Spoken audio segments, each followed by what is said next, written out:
Kalau dulu ekspor bahan mentah nikel hanya menghasilkan 1,1.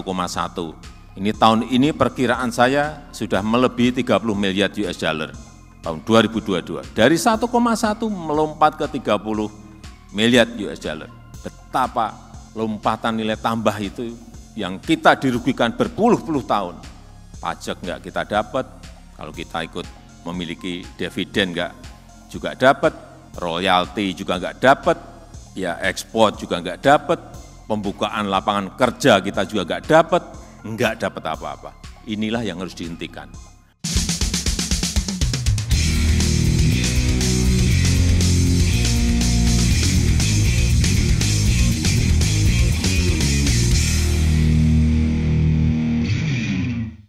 Saya pernah membahas beberapa kali bagaimana Jokowi tampil di depan dalam melawan keputusan Organisasi Perdagangan Dunia atau WTO terkait gugatan dari negara Eropa ketika Indonesia akhirnya melarang ekspor biji mentah nikel ke luar negeri. Buat Jokowi, seperti disampaikannya dalam setiap pidatonya, Indonesia itu harus punya kedaulatan sendiri yang tidak boleh dilanggar oleh negara lain. Bahkan bukan hanya itu, Jokowi juga mengajak banyak negara lain untuk ikut mempertahankan kedaulatan negaranya dalam bentuk apapun sehingga tidak mudah diintervensi oleh asing.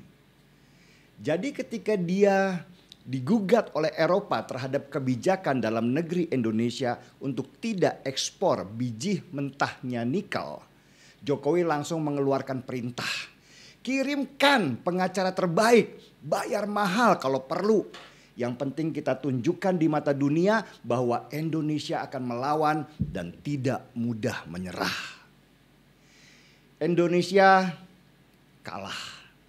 WTO mengabulkan gugatan negara Eropa supaya Indonesia membuka kembali keran ekspor biji mentahnya karena Eropa butuh biji mentah nikel Indonesia untuk industri baja mereka.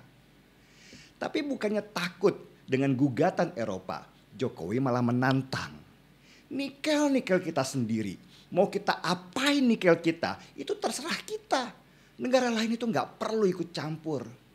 Tapi meski begitu, Jokowi tetap melawan dengan hukum. Ajukan banding katanya. Kita melawan sampai titik darah penghabisan.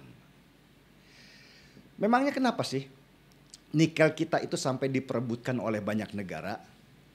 Saya coba ulangi lagi bahwa biji mentah nikel kita selama ini diekspor dalam kondisi mentah-mentah ke luar negeri.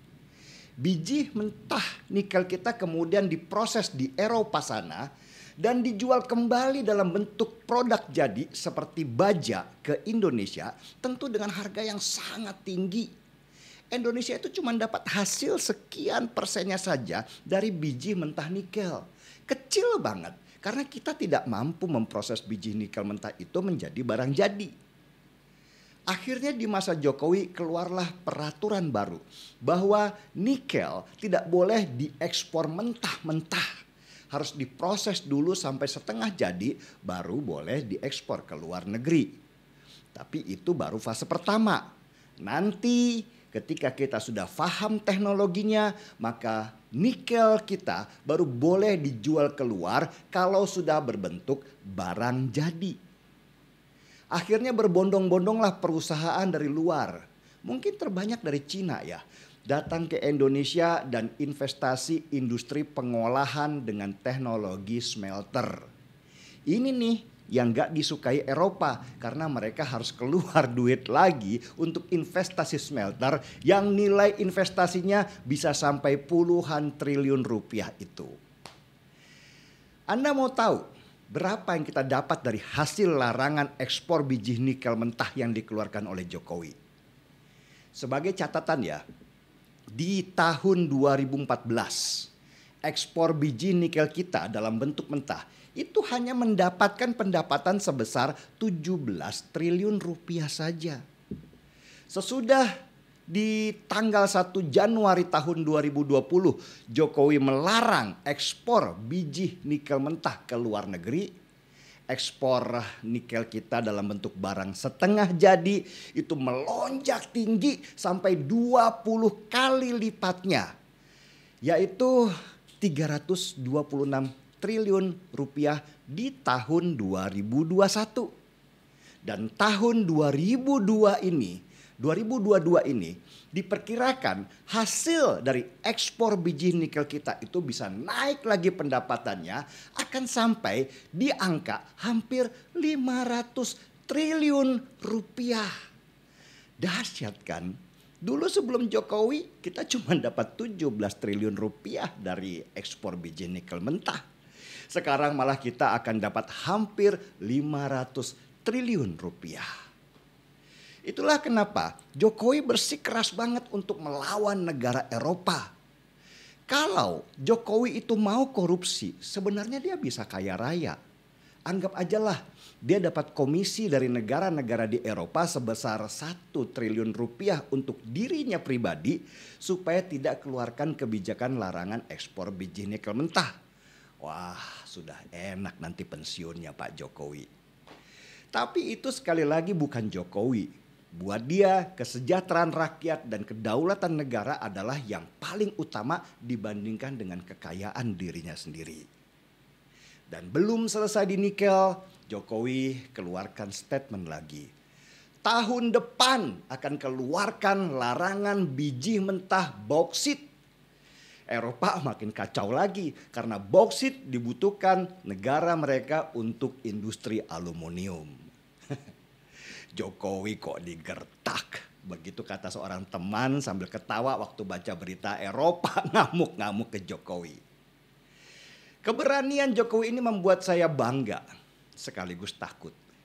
Pola dari negara-negara kapitalis ketika mereka tidak dapat apa yang mereka inginkan dari sebuah negara, mereka bisa acak-acak negara itu sampai kudeta. Dan ini sudah terjadi di banyak negara di Timur Tengah sampai Afrika. Banyak pemimpin dunia jatuh karena tidak mau tunduk pada keinginan Eropa. Meski begitu, Jokowi ini pintar. Dia bukan presiden Ukraina yang begitu bodohnya memihak salah satu negara sehingga akhirnya mereka seperti pelanduk yang mati di tengah-tengah ketika dua gajah besar bertarung. Jokowi membuka diri terhadap Cina yang sangat mau investasi smelter di Indonesia. Dengan adanya investasi Cina di sini, Cina pasti harus memastikan duitnya aman. Dan Eropa juga ngeri sama Cina. Karena kalau mereka nanti menyerang Indonesia atau mengacak-ngacak Indonesia, Cina lah yang akan maju untuk menjaga investasinya. Pintar memang Jokowi memainkan bidak-bidak caturnya. Jadi pengen seruput kopi jadinya.